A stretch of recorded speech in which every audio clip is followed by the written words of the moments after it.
people that have been diagnosed with schizophrenia, what was the first time you noticed something wasn't quite right? I don't hear voices, just noises and sounds. Like the faucet running, window taps, footsteps, doors closing, there's always a television on. I think the first kind of event, I guess, was when I was 20 living with a roommate. I had been hearing a radio playing loud music outside in the middle of the night. It had been playing for an hour or two and I snapped. I jumped out of bed and tore through the house to get outside and asked them to turn it down. There was no radio when I opened the door. Everything was quiet. Roomie was upset that I woke her up. Though before that, I would see shadow people when I drove. They would be jaywalking across the street, ladies holding children's hands, men pushing a shopping cart. That and the stupid cameras. Always assume a room has a camera. In the vents, usually. There is always someone watching. I'm gonna say, right now, if there's like a person talking in quotes or something for anything like this, probably not gonna give it a voice just out of respect for the condition and the people posting. So, sorry about that. Story 2.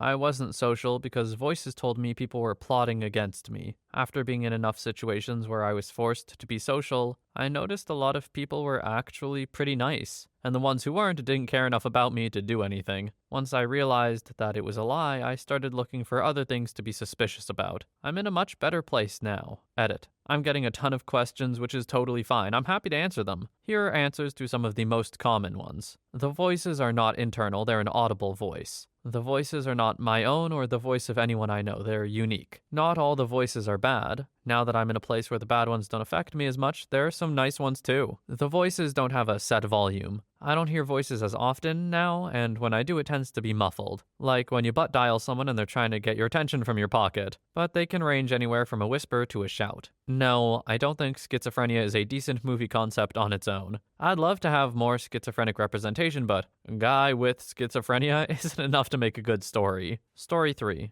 My first symptoms were visual and auditory illusions, specifically speech. I didn't hear anything else at the start. I found out something was up when during a conversation with my friends. A person just randomly joined in, and since no one acted, I thought I was the only one who didn't know the person and rolled with it. A bit later, my friends asked me who I was speaking to concerned. I pointed to the newcomer and he gave a little wave back. Of course, I was the only one who saw him. Ironically, at the time, I thought everyone but me was crazy. After being diagnosed with schizophrenia, the guy accepted himself as part of my imagination. Or, technically, I imagined a guy who accepted himself as my imagination. Psychology dealing with schizophrenia is mind-boggling. The fact that someone can just appear in a conversation and be included, and you think that everyone else is the crazy one is, it's kind of funny. And I think OP sees the humor in it too. A little terrifying in terms of, brain stuff, but a little funny. And also a pretty good indicator that something is up, so I'm glad it happened at least, kind of. Story 4. My mom has this and constantly talks to the FBI and Obama. She also talks to her doctors who tells her not to take her meds. We have had her committed a few times because she would get very angry and disappear for a whole day in her car and get lost. She also doesn't believe my dad is her husband. I have a recording of her talking about it and it's chilling. Edit. It's a really unfortunate and a life-stealing disease. I could go on for years talking about the different things she has seen and people she talks to. I'm sorry for anyone dealing with this and please keep taking your meds. They do help. Just for anyone reading this that has a friend or relative with this disorder, they believe everything they see and hear. It is as real to them as the air you breathe. Don't get mad at them. Just try to help them. Thanks. Story 5. I've been diagnosed as schizoaffective, bipolar type. Basically means that symptoms of the two disorders present themselves. Something wasn't quite right when my memory started to decline. Then my cognition got worse, if that makes sense. I would start walking somewhere and halfway there I would forget how I had arrived at my location or why I was even there. I thought I had stumbled out of a dream. Then I started giving too much weight to ridiculous thoughts and ideas. Normally, humans can dismiss stupid ideas like their thoughts are conspiring with the universe to give people cancer, or that everyone is conspiring against you, but sometimes it went a little too far. I didn't see anything explicitly wrong because I was still functioning well enough. I just chalked it up to my overactive imagination. I should have gotten help when I started seeing and hearing things. Shadow people lunging at me, following me, bugs on my skin. Took a certain episode until I did. Meds are a tremendous help, and now in my life I am doing very well. Story 6. I noticed something wasn't right probably around 19 years old. Because schizophrenia makes you think your hallucinations are normal, the first time I heard a random voice talking to me, I didn't realize it shouldn't be happening or that it wasn't real. I thought there really was a woman talking to me despite the fact there wasn't anyone there. Anyway, I'm still not sure how much of my major depression and serious unhappiness was due to the abusive relationship I was in, and how much of it is from the schizophrenia, but around 19 years old, everything hit the fan. I couldn't put up with everything that was happening. I had this disconnected from reality feeling happening and was starting to act strangely, like sending cryptic messages to my ex's friends. I was slowly starting to go downhill. There were signs that I didn't realize. Like, people were telling me I was blacking out and doing strange things like staring out windows for an hour, just standing there, while a group of people outside look at me like, what is she doing? Or putting out cigarettes with my bare foot. Didn't realize it was happening at all. Like, when I black out, my mind creates an alternate reality that seems totally normal. Like, when I put the cigarette out on my foot, I was thinking about it, but I didn't realize I was doing it. I thought I was just walking down the sidewalk. Little stuff like this just kept building and building until I felt like I was losing my mind and I had to go see a doctor. He diagnosed me with depression and mild psychosis. That diagnosis had changed to schizoaffective with depression, which is basically schizophrenia combined with a mood disorder. It really stinks to be this type of sick. Even medicated, I'm not fully normal. Story 7. I'm not your typical case. I was 30 years old when I started to hear voices. I was getting ready for a camping trip with the family when I heard someone say, "You're doing it wrong." I was in my garage by myself getting my boat ready. It made my blood run cold. I looked everywhere thinking someone was playing a trick on me, but found nobody. The next 4 months were a living hell at my house. I started seeing people in my house, at work, even outside. They would just stand in corners or walk by a doorway. I was literally freaking out non-stop. I thought it would go away, but it didn't. I finally told my wife when the voices started telling me to hurt my wife and daughter. She was very supportive, even went to the doctor's appointments with me. After a brief stay in the hospital, they got my meds worked out and the voices and people stopped manifesting. From time to time, I will hear something or see something, and I know it's not real. I just ignore it and move on with whatever I'm doing. It must be incredible to be going through this and have someone be that supportive. Huge shout out to your partner, OP.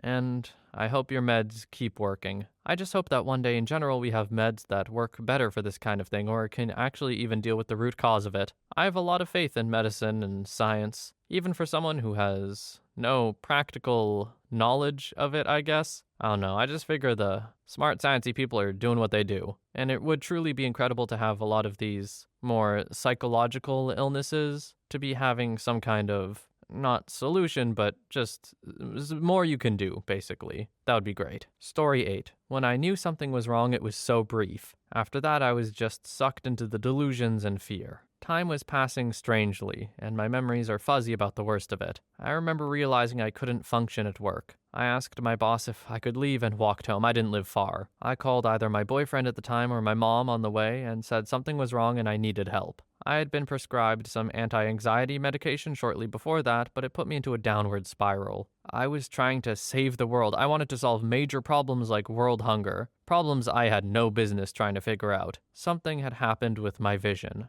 I have never experienced this before, and it was so bizarre. I don't know if it had anything to do with the schizophrenia or if it was a side effect of the medication, but lights, just regular lights in an office or the sun outside, were so bright. I remember when I went into a treatment center to speak with someone, I had to squint everywhere I went. It was painful. Also, I remember being asked why I couldn't look at the person who was giving me a questionnaire. It was so bright. So I'm pretty sure that I really did go through that. No one ever explained to me why I went through this. If anyone knows anything about this or has experienced anything similar, I'm all ears. Anyway, the main parts. Feeling watched. For some reason, I knew where the cameras were, in vents, cracks in the walls, old punctures from thumbtacks. Radio, movies, and television was tough. I remember being in my car and hearing a voice coming out of my radio talking to me. Some voice explaining they were just checking up on me and they would be back later. It was hard to watch TV and enjoy my shows. I did get hospitalized when this happened. On the way, when I was in the ambulance, I thought I was on my way to become a part of a team that was going to save the world. Obama was leading it and it picked me. Yeah, I know. What else? I didn't think that my mother was really my mother. She was chosen to take care of me, and my father, parents had separated when I was very young, had really only left because he was testing my character. And once I was proven a good person, he would come back into my life with plenty of money I could live off of. That delusion is pretty embarrassing. I'm glad there was at least some part of me that said help while it was all happening, and I was able to get medication to help. It's the most frightening thing I've ever been through, and I feel fortunate that I've been able to gain stability and work and be happy since all that.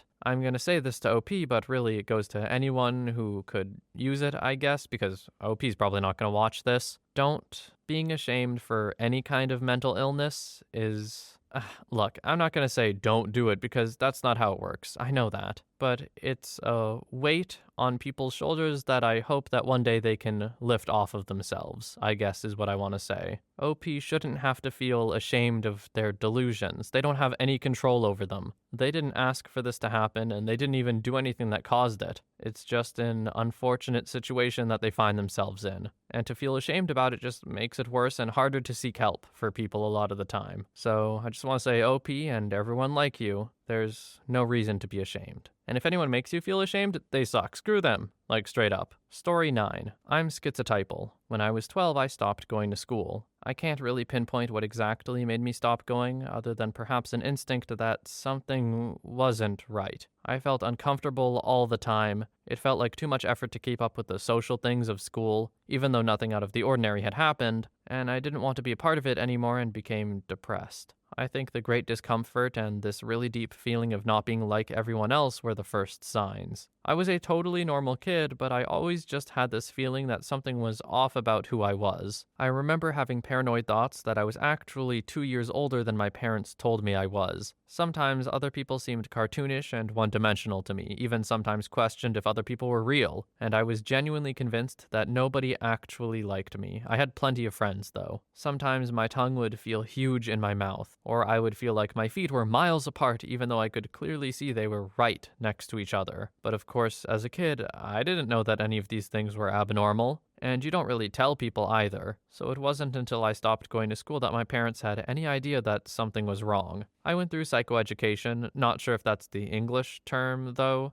in psychiatry a few years back. It was really helpful for me to learn about the typical early signs of psychosis, so I know what to pay attention to and when to slow down. Story 10. I've heard voices all my life, and times in my life have been absolutely terrifying. I wake up many, many times in my life thinking that events have happened when they haven't at all. And only sometimes, even years later, I realize that something I thought had happened never did. I'm a songwriter, and will wake up with songs fully formed, not only verses, but choruses, rhythms, melodies. Everything will be complete. And for a long time, I thought my brain was just running a song that I'd heard at some point on the radio or whatever. But only after time, I realized that these were originals, and I just started catching them. I remember waking up one time thinking that I had nervously pulled out all the hair of half of one of my eyebrows, and I walked around for a week waiting for the hair to grow back and just being self-conscious about it. Only to realize at the end of the week when I took a look in the mirror, I hadn't pulled any out. I must have dreamt it and thought it was real. Story 11.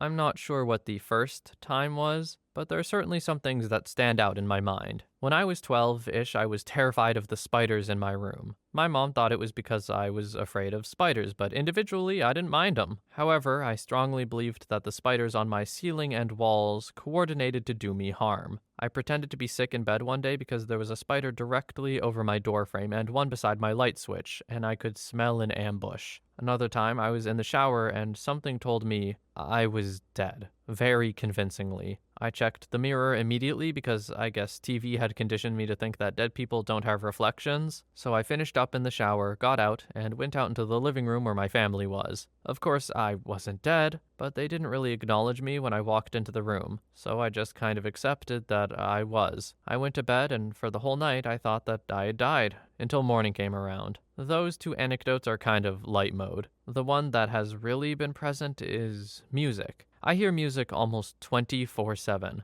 I didn't even realize it was a weird thing until I started questioning why other people wore headphones. Finally, when I was around 17, I really started to get paranoid, like ludicrously paranoid. I had a small apartment on the second floor of a building. I kept the blinds and windows closed 100% of the time. I truly expected at any moment for a grenade to be chucked in. I hated leaving my apartment because there were so many people. I devised strategies for passing them when meeting on a sidewalk. I checked windows and rooftops for snipers. One time, there were too many people on a bus I was supposed to take, so I ended up walking 40 kilometers instead. At one point, I think I really started to break from reality, actually, because I vividly remember trying to work out where the stones on the path in front of me stopped and the air began, not really able to figure it out. Shortly thereafter, I completely broke down and went about rebuilding myself. Story 12. I used to think I could see people that weren't there. The girl from The Ring used to stand in the corner of my room and point at me while I tried to sleep. That and an old guy that would show up from time to time and wave. I also thought my mother was trying to poison me with her food, so I taught myself to cook for other reasons as well, to make sure the food was safe. I wasn't diagnosed as schizoaffective until I had my first psychotic break a couple of years ago when I thought people were watching me through the television and following me everywhere I went.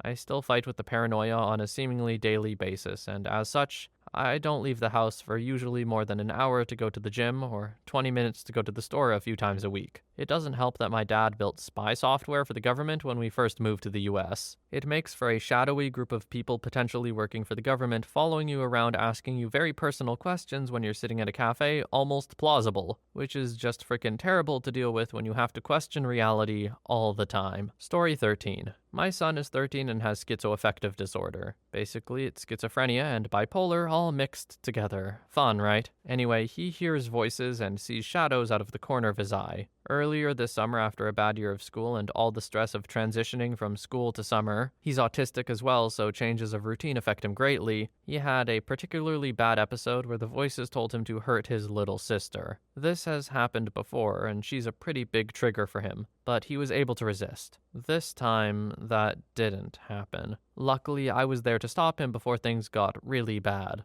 As I was watching him and telling him what he was about to do and why that was bad, I could see the moment when the fog cleared and he came back to himself and realized something was really wrong. It was heartbreaking. We ended up having to put him in a psychiatric hospital for a week. Now we're going through different cocktails, and with him going through puberty, it is extremely difficult. He's better for the most part. The voices are gone, but they come back when he's having a manic episode. Fortunately, at the hospital, they taught him and us different coping skills to deal with it when it happens. Hopefully, we can get him on the right meds with the least side effects at some point in the near future. But for now, we just keep the lines of communication open between each other and his doctors and deal with stuff as it happens. But I wouldn't wish this on anyone. I'm surprised it took until the very last story to see one that it's like, not schizophrenic, but, which is essentially what this is. And I'm not trying to discount OP's story either. After all those first-hand accounts, it's actually really interesting to read a